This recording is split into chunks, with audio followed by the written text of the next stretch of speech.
मिलिंद दादू, तुझं स्वागत आजच्या आमच्या डिनर नमस्कार. टाइम भटकंतीमध्ये. नमस्कार. खरं तर मिलिंद दादूची ओळख करून द्यायची म्हणजे मिलिंद दादू एक ट्रेकर तर आहेच आहे, पण आमच्यापैकी त्याची ओळख एक फिटनेसचा गुरु अशी आहे. हा मिलिंद दादूने आतापर्यंत अनेक मॅरेथॉन स्पर्धा पूर्ण केलेल्या आहेत.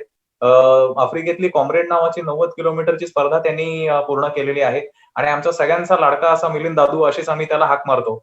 सो मी ओव्हरवेट असताना थोडंसं मला शेपमध्ये आणण्याचं जे काम आहे त्याचं म्हणजे त्यातला सिंहाचा वाटा हा मिलिंद दादूकडे जातो, कारण त्यांनी मला खूप क्लोजली मॉनिटर केलं आणि आजही तो त्या सगळ्या फिटनेस टिप्स माझ्याबरोबर शेअर करत असतो. मिलिंद दादूचं म्हणजे आम्ही जनरली आमच्या ग्रुपमध्ये असं म्हटलं जातं, की आम्ही जेव्हा एखाद्या किल्ल्याच्या पायथ्यावरून निघतो, तेव्हा मिलिंद दादू किल्ला चढून परत खाली उतरून आमच्यावर किल्ला दुसऱ्यांदा चढत असतो. तर त्याच्यामुळे ही त्याची फिटनेसची आज लेव्हल आहे आणि आमचा एक तो आयडॉल म्हणून आम्ही आज त्याला सगळ्यांना ओळखतो.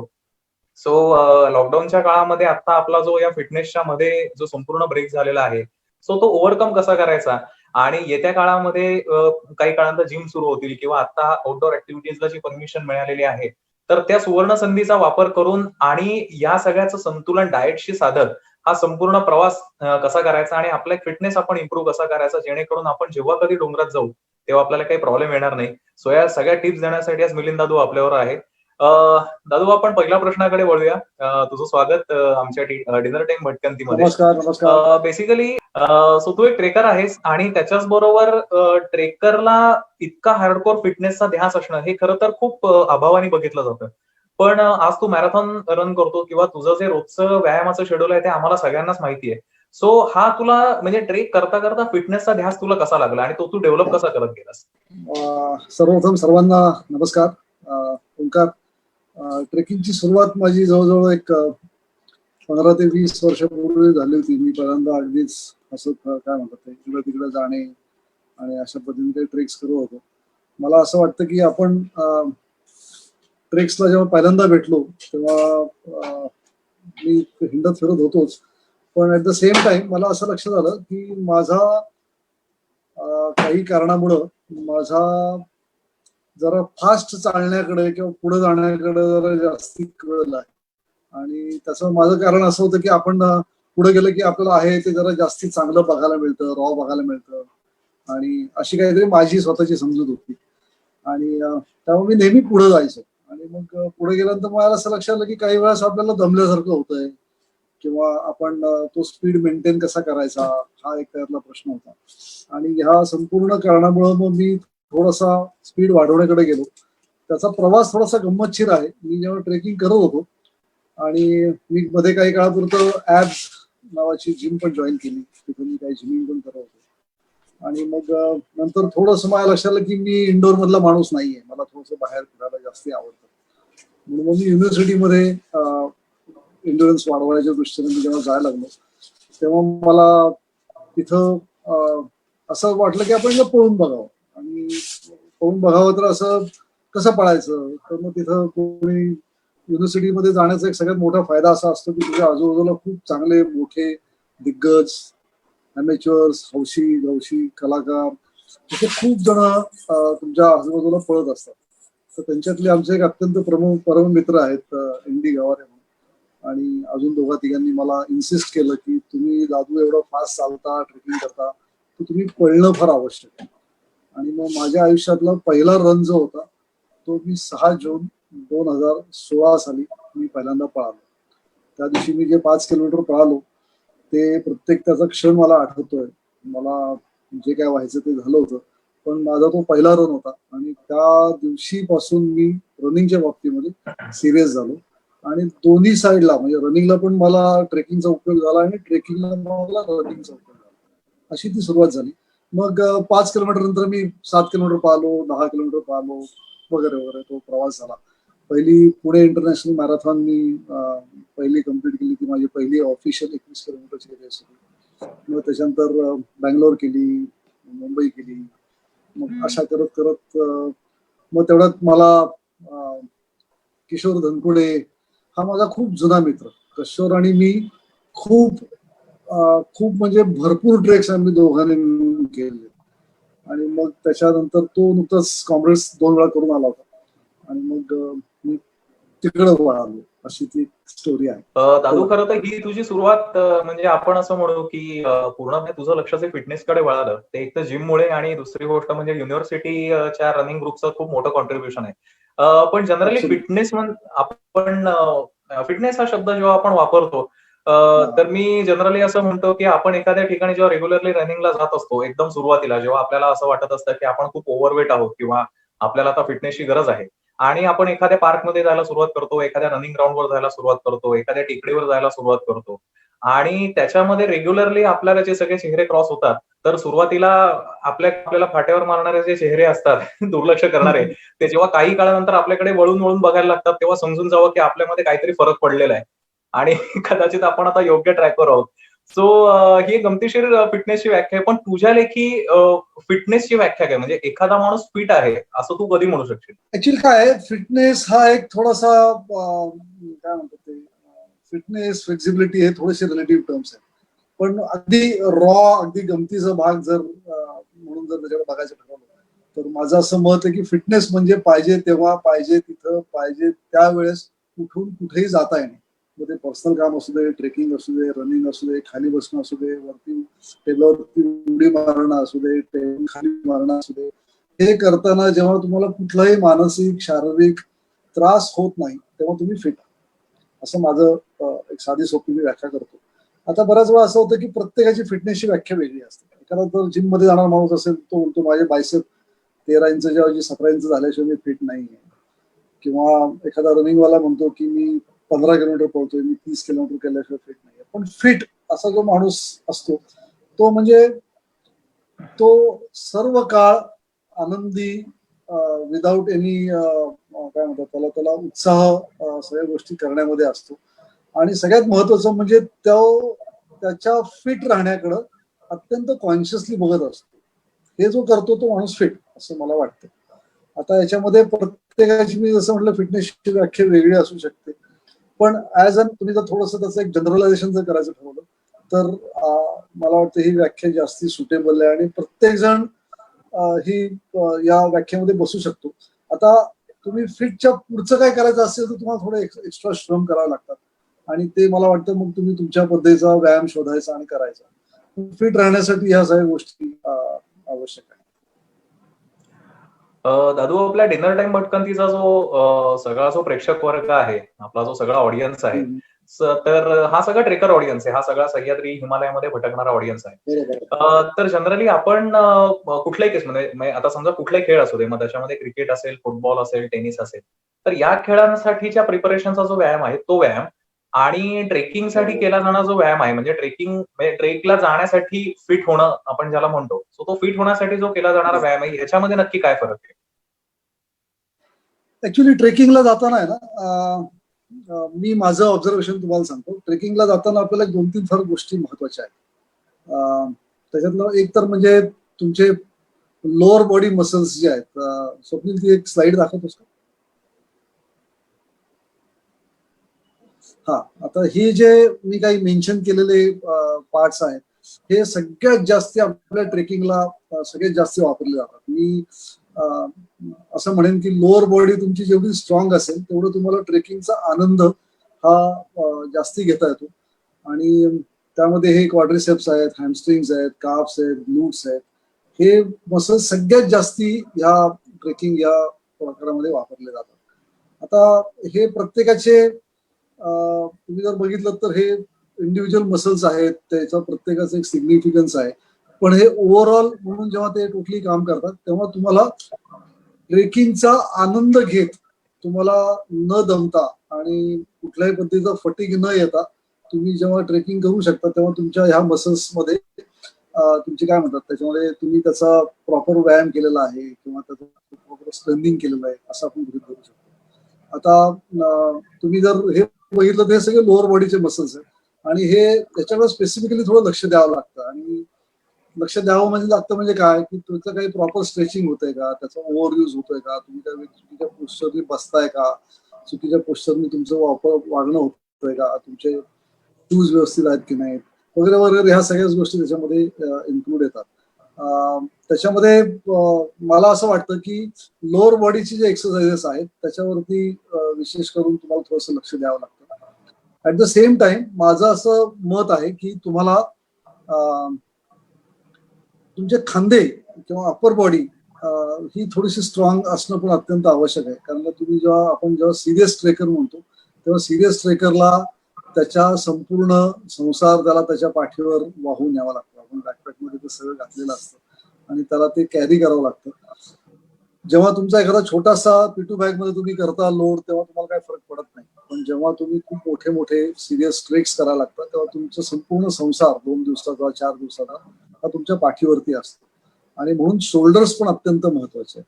आणि ह्या सगळ्याचा तुम्ही एक ओव्हरऑल असं जर व्यायाम करायचा ठरवला तर ते तुम्हाला ट्रेकिंगला उपयोगी पडतात. दादू, आता तू हे सगळे मसल्स सांगितलेस की बेसिकली आपल्याला व्यायाम सुरुवात करताना कुठल्या मसल्सकडे आपण म्हणजे कुठल्या आपल्या शरीराचा भाग जो आहे तो जास्तीत जास्त वापरला जातो. पण आता आपण थोड्याशा बेसिक व्यायाम प्रकारांकडे आपण वळूया. सह्याद्री पासून ज्या लोकांना सुरुवात करायची आहे किंवा आता जे मुख्यतः सह्याद्रीमध्ये फिरतायत तर त्यांच्यासाठीचे बेसिक व्यायाम प्रकार आपल्याला कुठले सांगता येतील आणि मेन म्हणजे ते कसे करावेत?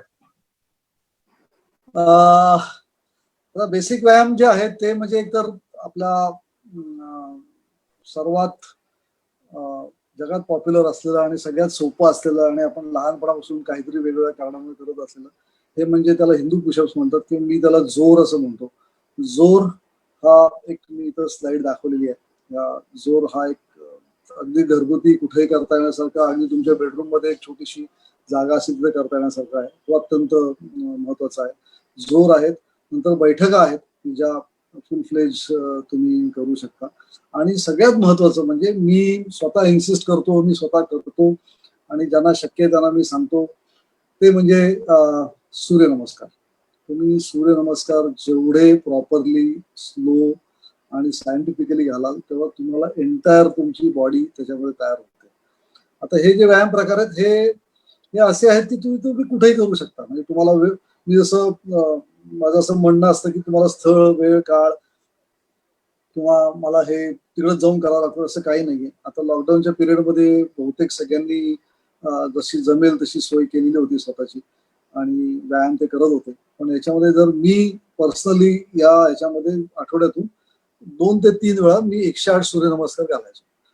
आता याचं कारण असं आहे की माझ्याकडे जर वेळ स्पेसिफिक असेल तर मी कॅल्क्युलेट केलेलं आहे तुमचं एक आवर्तन जे आहे 12 सूर्यनमस्कारच्या हे जे पोस्चर्स आहेत त्याची तुम्हाला 2 मिनिटं 10 सेकंद वगैरे लागतात एक प्रॉपर करायला, म्हणजे घाईघाईत नाही.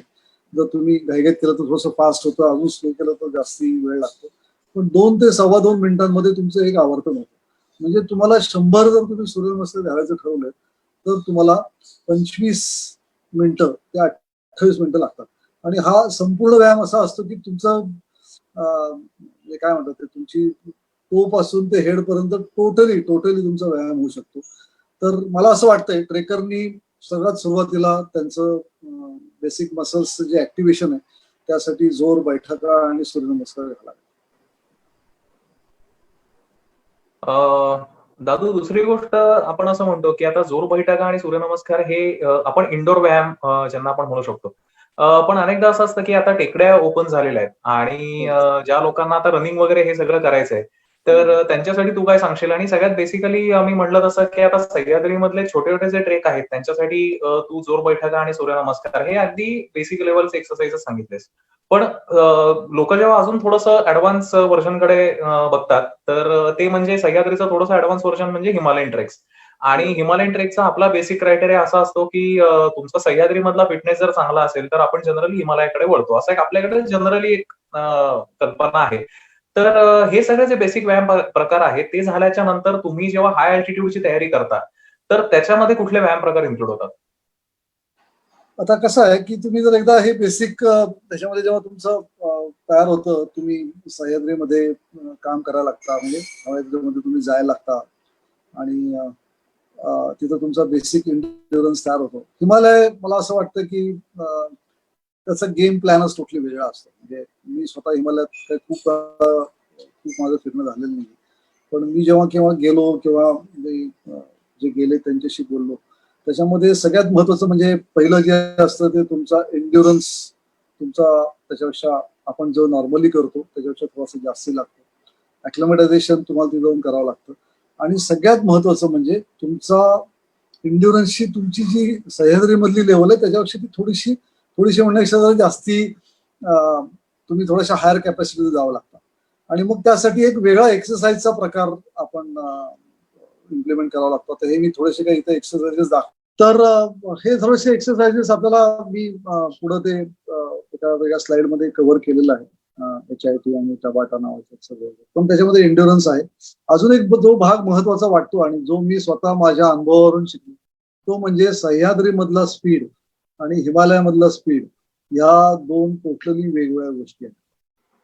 तुम्ही सह्याद्रीमध्ये जेव्हा करत असता तेव्हा तुम्ही किती स्पीडनी जाताय किंवा यांनी तुम्हाला फरक पडत नाही. पण हिमालयामध्ये गेल्यानंतर माझा वैयक्तिक अनुभव असा आहे की तुम्हाला हिमालयामध्ये थोडस जास्ती पोलाइट नतमस्तक आणि हंबल व्हावं लागतं. तो तुम्हाला स्लो करायला सांगतो आणि तेवढं जर तुम्ही गणित पाळलं तर हिमालयन ट्रेक्सची तयारी करण्यासाठी तुम्हाला जे मी पुढे सांगेन ते एक्सरसाइजेस उपयोगी पडू शकतात. दादू, ऍक्च्युली आता तू म्हणजे तुझी जी आमच्या सगळ्यांमध्ये जी ओळख आहे तर ते म्हणजे तू एक रनर आहेस. आणि पुढच्या प्रश्नाकडे वळण्यासाठी आपण एक सगळ्यात बेसिक थोडासा आपण प्रश्न घेऊ की जो आता सगळ्या व्ह्युअर्सच्या मनामध्ये इव्हन माझ्या सुद्धा मनामध्ये आहे, की जनरली आता एक्सरसाइजला सुरुवात करायची म्हटल्याच्या नंतर अनेकदा लोक म्हणतात की अरे नाही, जिमवर वगैरे माझा विश्वास नाहीये, आउटडोअर ऍक्टिव्हिटीज पासून मी सुरुवात करतो. सो पहिलं आपल्या डोळ्यासमोर नाव आउटडोअर ऍक्टिव्हिटी म्हटल्याच्या नंतर ते म्हणजे एकतर टेकडी चढणं किंवा रनिंग करणं. सो ह्या दोन्ही बद्दल तू थोडंसं विस्तृतपणे सांग की रनिंग हे एक्झॅक्टली कसं केलं जातं. कारण अनेक जणांची रनिंगची कन्सेप्ट अशी असते की आता मी 5 किलोमीटर झाल्याशिवाय 1 मिनिटही थांबणार नाही किंवा 5 किलोमीटर मला 15 मिनिटातच पळायचे आहेत वगैरे वगैरे. तर अशा काही मिसकन्सेप्शन या एकदम सुरुवातीला असतात की ज्यांचा काही काही वेळा ऍडव्हर्स इम्पॅक्ट होऊ शकतो. सो एखाद्याला समजा रनिंगची सुरुवात जर करायची असेल तर ती रनिंगची सुरुवात त्यांनी कशी करावी, रनिंग करताना त्याचे शूज असतील किंवा अजून कुठल्या गोष्टी फॉलो कराव्यात आणि ह्याच्यानंतर आपण टेकडी चढणं वगैरे याच्याकडे जाऊ थोडंसं. सो रनिंग पासून आपण सुरुवात करू. करेक्ट आहे. आता मी कुणी मला आता लोक विचारतात किंवा तुमचं रनिंग करताना तुम्ही कसं काय सुरुवात केली किंवा मला जेव्हा बघतो तेव्हा माझ्या लक्षात आलं याच्यातला सगळ्यात जो पहिला क्रिटिकल पार्ट आहे ना तो आहे तुमच्या डिसिप्लिनचा. म्हणजे तुम्ही जेव्हा कुठलीही ऍक्टिव्हिटी करायची ठरवताय, आपण आता स्पेसिफिकली रनिंगच्या बाबतीत बोलू की तुमच्या एक वेळ तुमची सकाळची दुपारी होत नाही रनिंग, पण समजा आपण सकाळबद्दल बोलू, संध्याकाळी पण वेगळा आहे.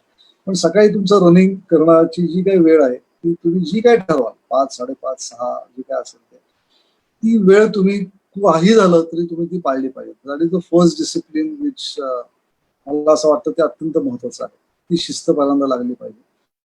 दुसरी गोष्ट म्हणजे तुमचं टार्गेट जे आहे ना ते तुम्ही थोडस एखादा गोल ठेवून जर काम केलं तर ते जरा जास्ती इफेक्टिव्ह होतं असं माझा वैयक्तिक अनुभव आहे. मी जेव्हा नुसता एखाद्या ग्राउंडवरती पळायला जातो तेव्हा मी माझ्यासमोर जर काही टार्गेट नाहीये समजा तर मी थोडासा रिक्रिएशनल टाईप थोडासा पळतो आणि मग त्याच्यामध्ये आपण शेवटी माणूस आहोत, 4 लोक भेटतात, गप्पा मारायच्या कम्फर्ट लेवलच्या आपण स्टेजला जाऊ शकतो. म्हणून दुसरा पार्ट जसं मी हे केलं, पहिली शिस्त, दुसरी गोष्ट त्याचा एक गोल ठरवला पाहिजे आणि तिसरा अत्यंत मला असं वाटतं की महत्वाचा भाग म्हणजे हे कुठल्याही पद्धतीचं दडपण न घेता आनंदासाठी म्हणून आपण ही ऍक्टिव्हिटी करतोय हे एक तुम्ही पळणाऱ्यांनी मनात धरलं पाहिजे. चौथा एक पार्ट आहे की तुम्ही कोणावरती मात करत नाहीये, तुम्ही स्वतःची तुमची कॉम्पिटिशन आहे. त्यामुळे तुमचं सेल्फ इम्प्रुव्हमेंट हा एक त्याच्यातला एक महत्वाचा भाग आहे. म्हणजे कालच्यापेक्षा आज आपण चांगलं रन केलं का, कालच्यापेक्षा आपलं टायमिंग आज चांगलं झालं का, कालच्यापेक्षा आपल्याला का आज दम कमी लागला का, कालच्यापेक्षा आजचं फिलिंग रनिंग नंतरचं चांगलं आहे का, हे डे टू डे हे इम्प्रूव्ह होत जातं. आम्ही जेव्हा कॉम्रेड्सची तयारी करत होतो तेव्हा 90 किलोमीटरची जेव्हा तयारी करतो तेव्हा ही तयारी 6-8 महिने आधी चालू होते. म्हणजे ऑलमोस्ट 8 ते 9 महिने आम्ही आधी चालू करतो आणि आमचे सगळे रन्स जे असतात ना ते अगदी 5 किलोमीटर पासून चालू होतात. म्हणजे मी दुसऱ्यांदा जेव्हा कॉम्रेड्स केलं तेव्हा सुद्धा आमची सुरुवात परत जेव्हा ट्रेनिंगला झाली तेव्हा ती 5 किलोमीटरनीच झाली. ऍक्टिव्हली आणि काही सायंटिफिक मेथडनी आम्ही त्याच्यावरती काम करतो आणि मग तो आम्ही आमचा एंड्युरन्स वाढवत जातो. तर हे शिस्ती आहे किंवा तुमचं प्रेम आहे त्याच्यावरती, ऍट द सेम टाइम तुम्हाला एक लक्षात घ्यायला पाहिजे की हे दररोज करण्यासारखी ऍक्टिव्हिटी. आता मला कित्येक वेळा असं लक्षात येतं की लोक म्हणजे मेन्शन करतात की आठवड्यातून 2 दिवस पळालो, मग 2 दिवस हे केलं, आणि किंवा एकदम 10 किलोमीटर पळायला जातात. हे थोडस अशा पद्धतीचं होतं की तो उत्साह जादा आणि विश्वास कम असं काहीतरी काम होत असावं. पण सगळ्यात महत्वाचा भाग म्हणजे तुम्ही या जर 4-5 गोष्टींचं शिस्त पाळली तर तुम्ही कुणीही, मी सुद्धा असं काय मला वेगळं समजत नाही. मी सुद्धा ते प्रॅक्टिसमुळेच एवढं डिस्टन्स पळू शकलो. जो कोणी माणूस रस्त्यावरती म्हणजे ग्राउंडवरती ठराविक वेळेस शिस्तीनं येऊन रनिंगची प्रॅक्टिस करायला लागतो, एव्हरीबडी, प्रत्येक जण हे अत्यंत छान परफॉर्म करू शकतो असं माझं मत आहे. आणि मी अशी खूप लोक आजूबाजूला माझ्या बघितलेली आहेत, माझ्या बरोबर पळणारी लोक बघितलेली आहेत. मी कित्येक वर्ष मी चालत जरी होतो, निसर्गात जरी जात होतो, तरी पळणं हे एक माझ्या दृष्टीने एक वेगळं फील्ड होतं.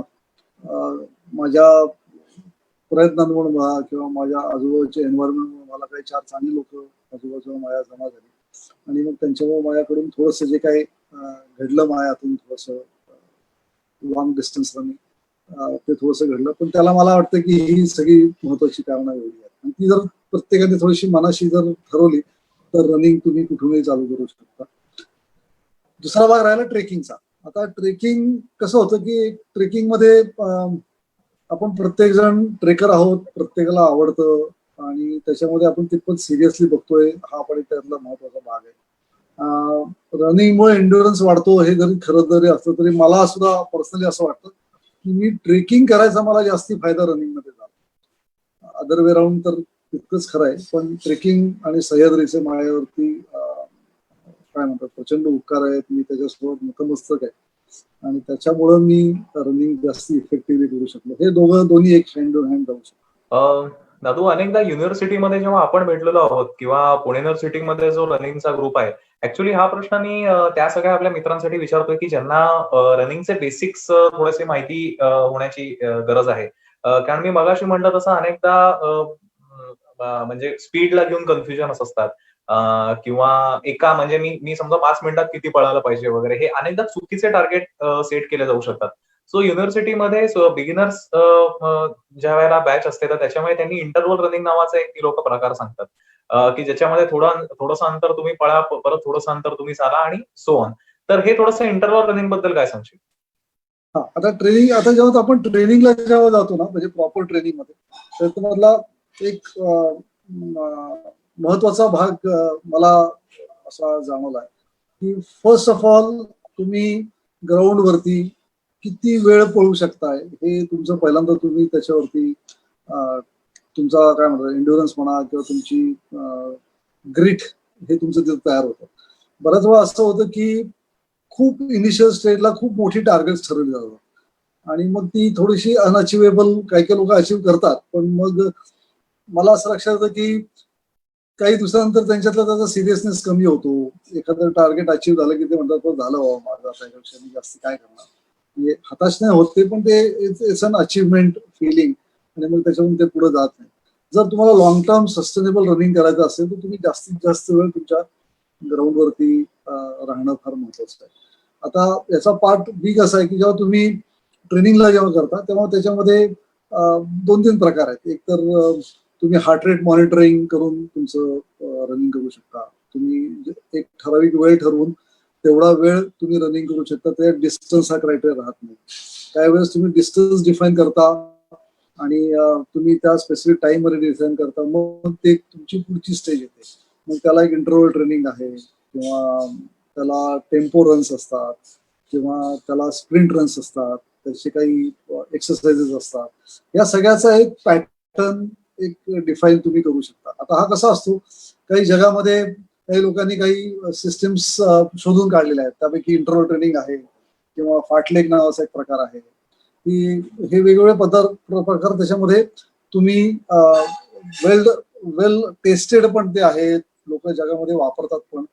पण माझं असं मत आहे की तुम्हाला ते काय सूट होतं ना ते शोधणं फार महत्वाचं आहे, आणि त्या सूट होण्याला तुमच्या रनिंगची जोड जर मिळाली तर तुमच्याकडून परफॉर्मन्स चांगला होतो.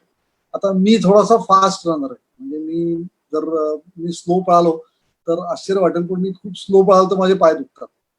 आता हा थोडासा प्रॉब्लेमचा भाग आहे. म्हणजे आम्ही जेव्हा लॉंग डिस्टन्स रनिंग करायचं असायचं तेव्हा माझा कल तर ओके. ते शोधेपर्यंत माझे 2-3 महिने गेले त्याच्यामध्ये. पण मला जेव्हा ते सापडलं की आपण माझा स्वभाव काय आहे, म्हणजे पळण्यातला स्वभाव, तर मग मी त्याच्यावरती काम केलं. मग त्यापैकी तू जसं म्हटलास की टेम्पो रन, इंटरव्हल रन आणि स्पेसिफिकली काय एक्सरसाइजेस, या तीनचे कॉम्बिनेशन केलेलं असतं. माझा पॅटर्न काय होता, आम्ही त्यावेळी जेव्हा ट्रेनिंग घेत होतो किंवा कुणी करताना, normally Sundays are consider to be long runs. आपण संडेला नॉर्मली लॉंग रन केले जातात. आणि थर्सडेला, गुरुवारी पण मी लॉंग रन्स करायचो.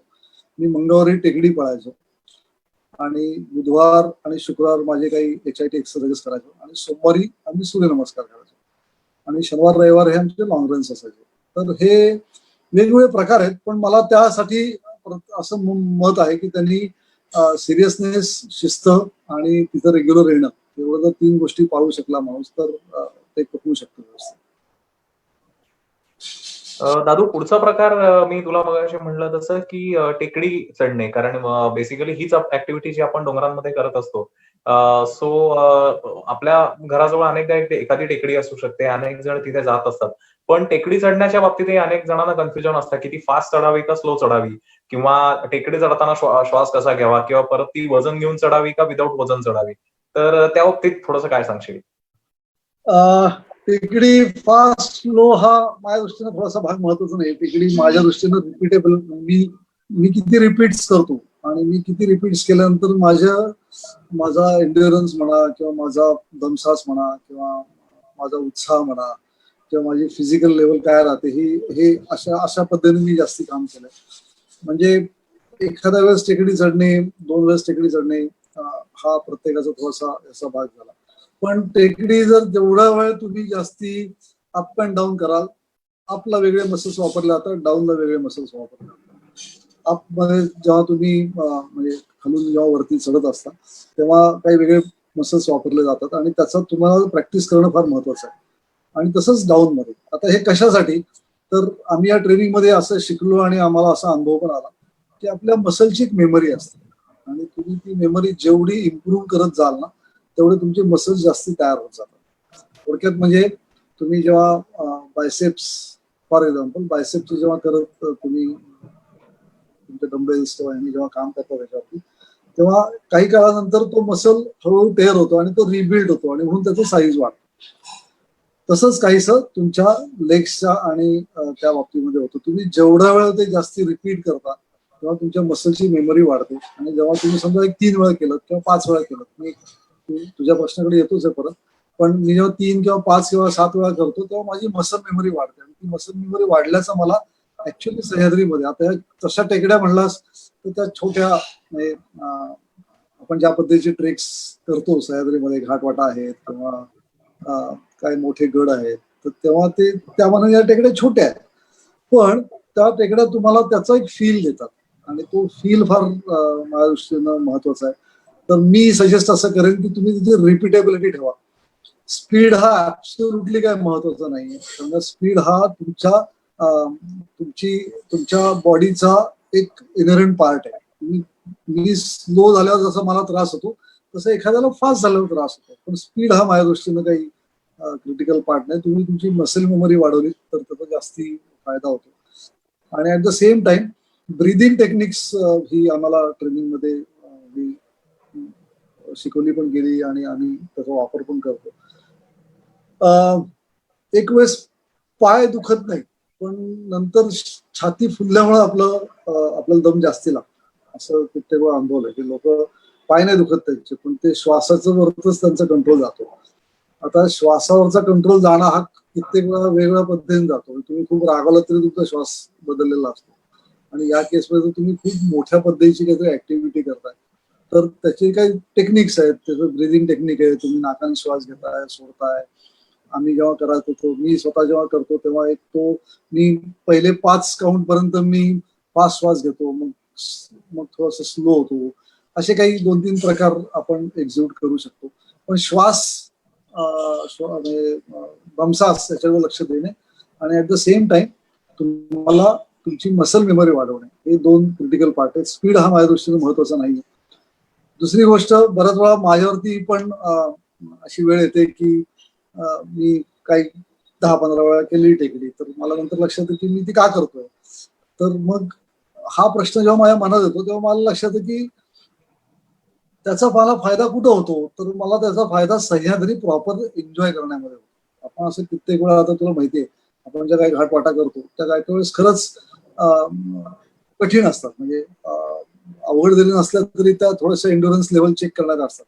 तर तिथं तुम्हाला त्या संपूर्ण घाट वाटेचा किंवा तुमच्या एखादा नवीन तुम्ही धोडपला जाताय किंवा एका दमात तुम्ही राजगड करायचा ठरवला, तर तुम्हाला तो एन्जॉयबल होतो. ट्रेक एन्जॉयबल होण्याच्या दृष्टीने ही प्रॅक्टिस महत्वाची आहे. आणि ब्रिदिंग टेक्निक आणि मसल मेमरी वाढवणे, ह्या 2 गोष्टी त्याच्यातल्या तुम्ही शिकू शकता. आपल्या आजूबाजूला काही लोक आहेत जे ट्रेकर्स असतात, त्यांच्याशी तुम्ही कन्सल्ट करू शकता. तुमचं स्वतःचं एखादं टेक्निक शोधू शकता की जे पॉप्युलर नाहीये आणि ते तुम्हाला माहित नाही, पण तुम्ही स्वतः ते वापरू शकता. आणि अशा पद्धतीने या 2 गोष्टी लक्ष देणं आवश्यक आहे.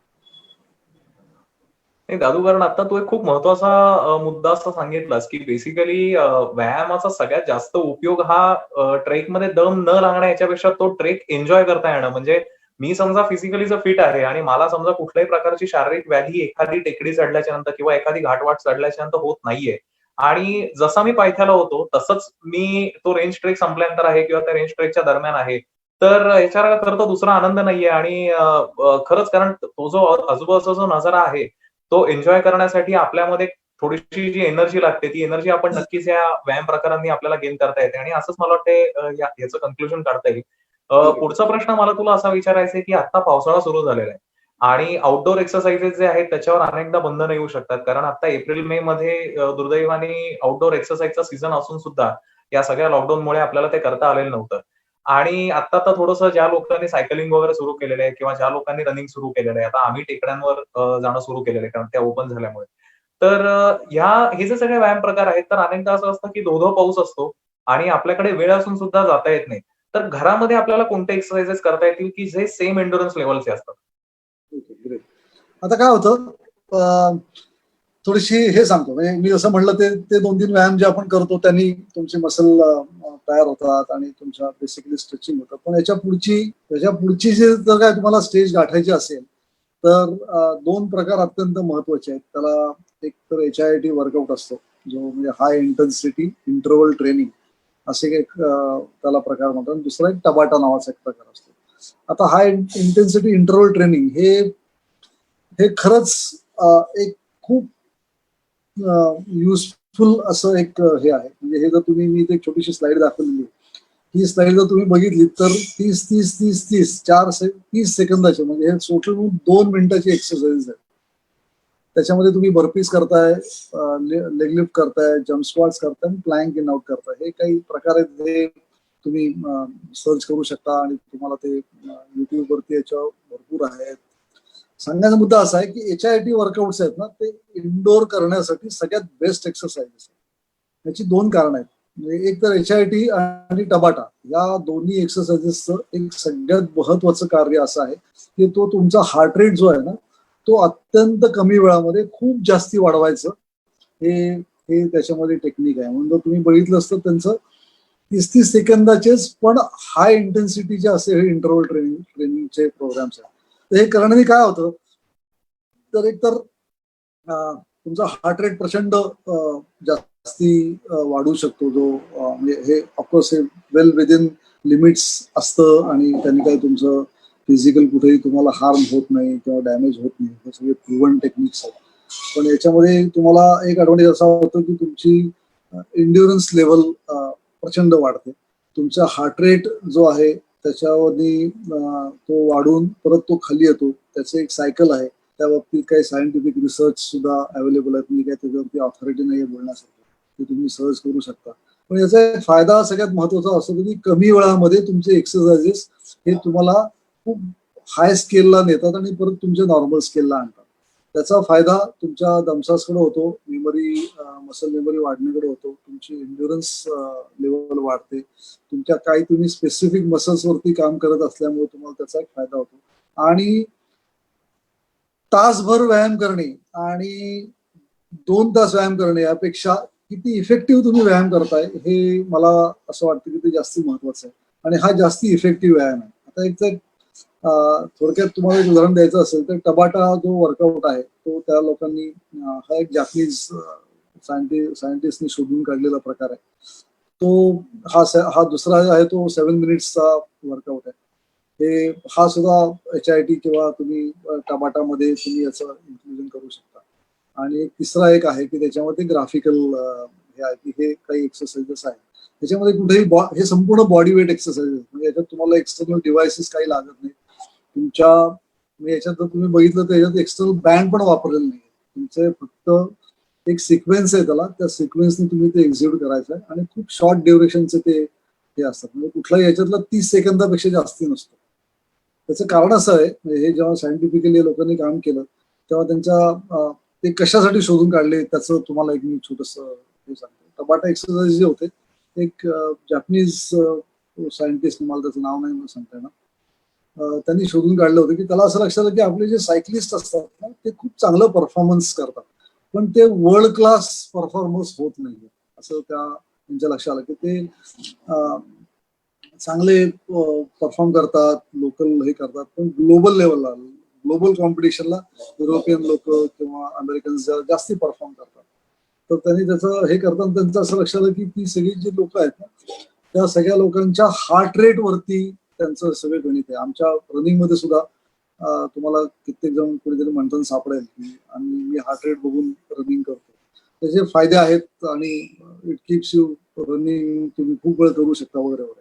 तर ते हार्ट रेट जर त्याच्या लक्षात आलं की हार्ट रेट जर खूप हाय करून जर तो लो केला ना तर आपली टोटल सिस्टीम ही जास्ती ऑक्सिजन इंटेक वाढवला जातो, प्रत्येक मसलला तो ऑक्सिजन मिळतो आणि ओव्हरऑल परफॉर्मन्स वाढतो. आणि हे जेव्हा त्यांच्या लक्षात आलं आणि बेसिकली त्यांनी टबाटा नावाची एक सिस्टीम शोधून काढली. टबाटाचे प्रचंड खूप चांगले आणि खूप एंटरटेनिंग असे व्हिडिओज आहेत, तुम्ही ते बघू शकता, करू शकता.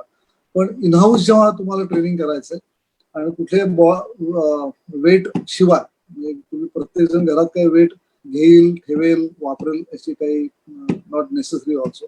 हे बॉडी वेट एक्सरसाइजेस आहेत आणि हे प्रत्येकाने करावेत आणि आपल्याला जे सूट होतात तसे शोधून काढावेत, ते लिहून काढावेत. माझ्याकडे माझी एक स्वतःची वही आहे त्याच्यामध्ये असे मी केलेले, मला आवडलेले आणि मला सूट झालेले असे मी एक्सरसाइज लिहून ठेवतो.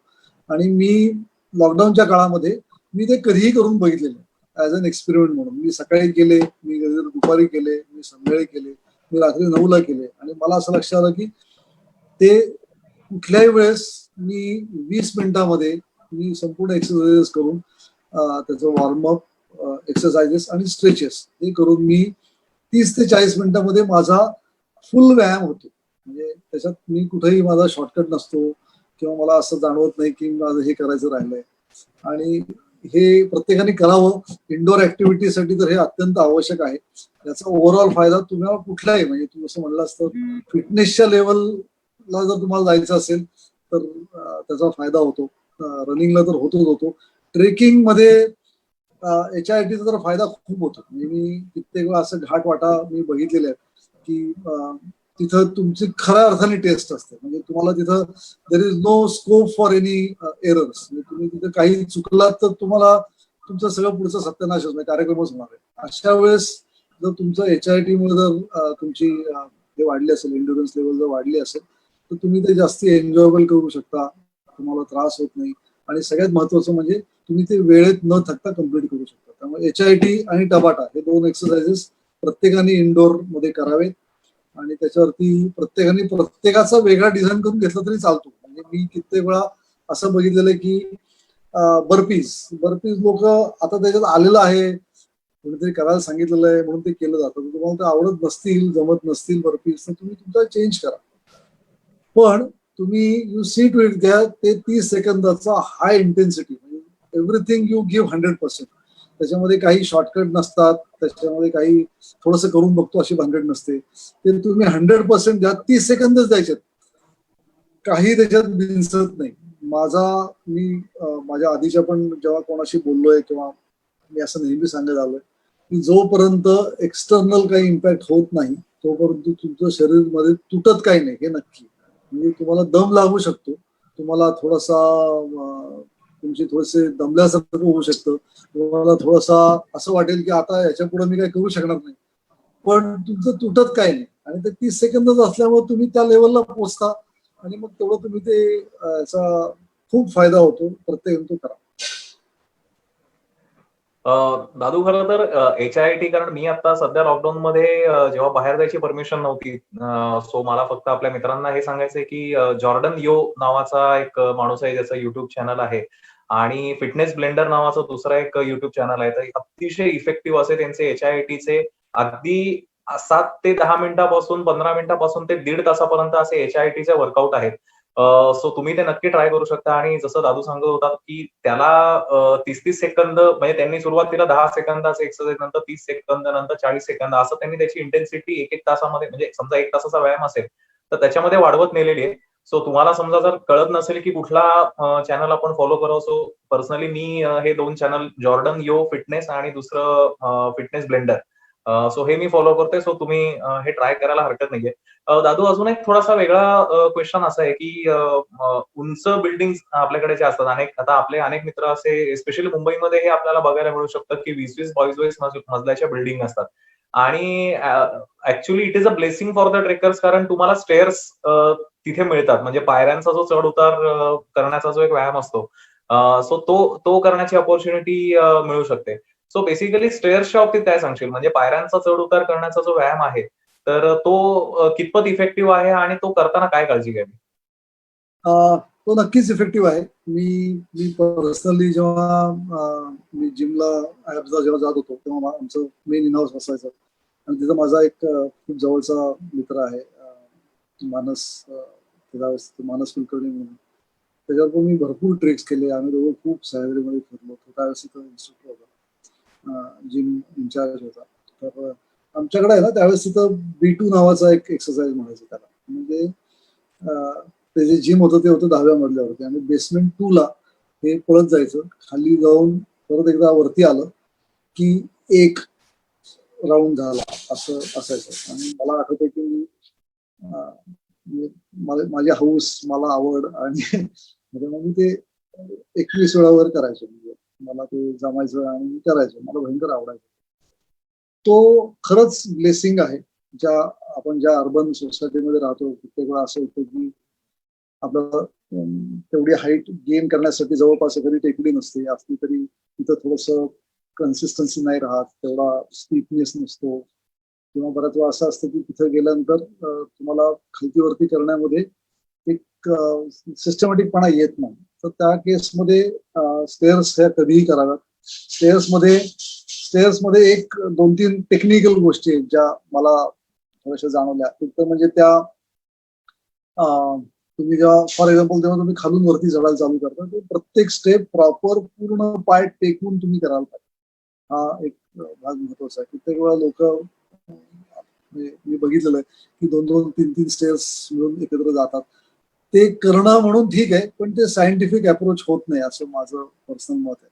प्रत्येक पाय प्रत्येक ह्याच्यावरती पूर्णपणे टेकवायचा आणि मग पुढच्या स्टेपला जायचं. हा एक त्यातला पार्ट होता. दुसरी गोष्ट, मी असं पण ऐकलं मध्ये की लोक वरती जाताना स्टेअर्स जातात, येताना लिफ्टने येतात, परत वरती जातात. तर ते पण प्रत्येकाचा वेगळा भाग आहे, पण that is not a right way of doing it. उतरताना सुद्धा तुम्ही प्रत्येक पायरी उतरली तरच त्याचा संपूर्ण मसल्स त्याचे वापरले जातात. खाली उतरताना मी असं म्हणलं, जसं 2-2, 3-3 पायऱ्या उतरत गेलात तुम्ही तर तुमची कमी वेळामध्ये तुमचे जास्ती रिपिटेशन होऊ शकतात, पण ते तुम्हाला इफेक्टिव्ह कितपत होतील याच्याबद्दल मला थोडीशी शंका आहे. त्यामुळं स्टेअर्स करताना ते करणं महत्वाचं आहे. मी एक स्पेसिफिकली सांगेन की तुम्हाला कधी जेव्हा आता युनिव्हर्सिटीमध्ये जेव्हा चालू युनिव्हर्सिटीमध्ये वर्कआउट बऱ्यापैकी करतो, तिथं मी शुक्रवारी सकाळी 6:30 वाजता मी स्टेअर्स नावाचा प्रकार करतो आणि तो तुम्ही येऊन करावा असं माझं सगळ्यांना इन्व्हिटेशन आहे. ते 13 स्टेप्स आहेत.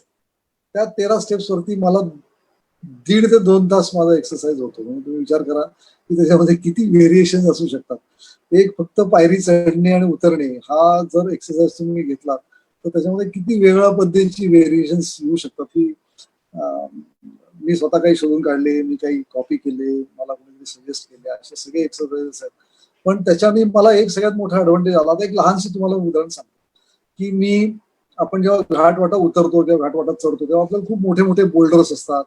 आपल्याला दगड मोठे मोठे असतात, बऱ्याच वेळा स्टेप्स खूप छोट्या असतात, एखाद्या वेळेस मोठी स्टेप असते. मी स्टेप्स ह्या एक्सरसाइज कडे मी ती माझी स्टॅबिलिटी याच्या दृष्टीने बघत होतो आणि मला त्याचा भयंकर फायदा झाला. मी जे लोक माझ्यावर ट्रिक केली आहेत त्यांना जे येतात माझ्यावर ते थोडस माझ्यावरती चिडतात पण की दादू तुम्ही फार पटकन पुढे निघून जाता. त्याचं कारण असं आहे की माझा कॉन्फिडन्स इतका वाढलेला आहे त्या स्टेप्स हा प्रकार केल्यामुळे. तर मला असं काय म्हणतात ते त्याला मला एक असं लक्षात येतं की हे 2 दगडांमधलं अंतर किती आहे ते माझं जज होतं. मी फॉर्च्युनेटली असं कधी झालेलं नाही आतापर्यंत की मी एखादी उडी मारली आणि ती चुकली. त्याचं एकमेव कारण हे माझ्या त्या बेसिक स्टेप्स या वर्कआउट वरती आहे. मी भरपूर स्टेप्स केल्या, म्हणजे स्टेप्स हा वर्कआउट केला आणि तो माझं असं मत आहे की जर तुम्हाला त्याच्यातले काही 13 पायऱ्यांवरती सुद्धा तुम्ही 2 तास एक्सरसाइज करू शकता, हे तुम्हाला शक्य आहे आणि त्याची तुम्हाला स्टॅबिलिटी वाढते, स्पेसिफिक मसलवरती काम करता येतं. फक्त त्याच्यामध्ये एकच पार्ट महत्वाचा आहे की तुमची इंजुरी तुम्हाला टाळावी लागते. म्हणजे काही गोष्टी त्याचे कॉर्नर्स येतात, प्रत्येक स्टेपला एक कॉर्नर असते आणि ही जी एज असते इट इज ते हजार्डच असतं, म्हणजे ते तुम्हाला लागू शकतं किंवा तुमचं एखादी उडी मारताना तुम्ही जर त्या कॉर्नरला जम्प केलं तर तुमचा पाय मोडू शकतो. एवढ्या एक 2-3 काळज्या जर तुम्ही प्रॉपरली घेतल्यात तर स्टेप्स हा प्रकार उत्तम आहे, तो प्रत्येकाने करावा. जर नुसते खालतीवरती जरी केलं तरी त्याच्यात फायदा आहे, त्याच्यात व्हेरिएशन्स केलं तरी फायदा आहे. आणि एस्पेशली ट्रेकरसाठी ट्रेकरला मला असं वाटतं की त्याला दरवेळेस इंड्युरन्स लागतो अशातला भाग नाही, म्हणजे तो तर लागतो. ऍट द सेम टाइम त्याला 2 दगडांमधलं अंतर किती आहे, ती गॅप किती आहे, आपण वरून खाली उडी मारताना आपला पाय मुरगळणार आहे की नाही, हे सगळं अंदाज येण्यासाठी त्याला स्टेप्स कराव्यात. आणि माझं असं इन्व्हिटेशन आहे सगळ्यांना, तुम्ही जेव्हा युनिव्हर्सिटी चालू होईल तेव्हा तुम्ही या आमच्या बरोबर. मी काही तुम्हाला सांगू शकलो, मदत करू शकलो आणि तुमच्या सांगण्याचा मला काय फायदा झाला तर आपण स्टेप्स मध्ये जास्त काम करू शकतो. दादू, फिटनेसच्या बाबतीतले आपण एक शेवटचे 2 प्रश्न घेऊया आणि नंतर आता आपण डाएटच्या पार्टकडे, की जो सगळ्यात महत्वाचा भाग आहे त्याच्याकडे आपण वळूया. आतापर्यंत तुझे सगळे प्रकार सांगितलेस, तर ते कार्डिओ प्रकारातले आपण म्हणता येऊ शकतं, की ज्याच्यामध्ये तुमच्या म्हणजे श्वासांच्या गतीवर बऱ्यापैकी किंवा हार्ट रेटवर डिपेंड असतं. पण अनेक जणांचं असं असतं की मग वेट ट्रेनिंगचं काय? किंवा वजन उचलणं. मग भले घरी वेट ट्रेनिंग असू दे किंवा जिममध्ये जाऊन वेट ट्रेनिंग असू दे.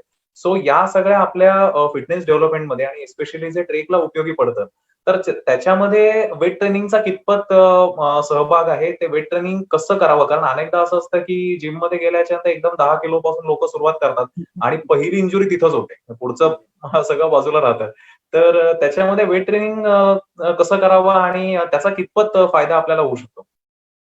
नाही, वेट ट्रेनिंगचा सगळ्यात एक मोठा ऍडव्हान्टेज तुला सांगतो, म्हणजे जे आपण जे एक्सरसाइजेस करतो ना ते एक्सरसाइजेस म्हणजे मी रनिंग म्हणतोय किंवा फील्डवरचे एक्सरसाइज म्हणतो, त्याच्यामध्ये ते ओव्हरऑल बॉडीचे एक्सरसाइज असतात. म्हणजे तुम्ही जेव्हा रनिंग करता तेव्हा तुमचं फक्त पायाचा एक्सरसाइज नाही होत, तुमची चेस्ट ओपन होते, तुमचा श्वास हे होतो, तुमच्या हाताची मुवमेंट होते, म्हणजे ओव्हरऑल हे होतं. वेट ट्रेनिंगला मला असं वाटतं की तुम्ही स्पेसिफिक असे एक्सरसाइजेस त्याच्यामध्ये असतात. म्हणजे तुम्ही बायसेप करताय तर तुम्हाला बायसेपचाच स्पेसिफिकली तेवढ्याच मसलला अप्लाय होणारा तुम्ही तो व्यायाम करू शकता.